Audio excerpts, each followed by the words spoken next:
पिला माने राति समय गछ तले शुइबा नहीं कहीं बा राति रे गछ तले शुइबा मना कहीं कारण गछ दिन बेला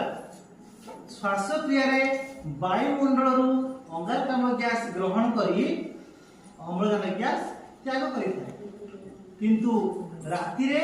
एहार विपरीत कार्य होइଥାଏ माने अम्लजान गैस ग्रहण करी अंगारकाम्ल गैस छाड़ी थाए बा त्याग करिଥାଏ जहाँकि मनुष्य पक्षे क्षतिकारक अटे यदि मनुष्य राति समय गछ तले विश्राम निए ताहले ताकू अंगारकाम्लपूर्ण गैस ग्रहण करने को पड़ी थाए जहाँकि स्वास्थ्य पक्षे हानिकारक एवं यह व्यतीत अधिकांश गछरे चढ़ई माने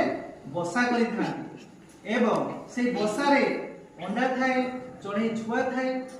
आ राति रे साप गछ चढ़िबार संभावना थाए जदि मनीष राति समय विश्राम निए ताकू साप कामुड़ार भय मध्य होइଥାଏ तेणु मोटामोटी भाव कहवाक गले आमे माने गछ तले शुइबा नहीं।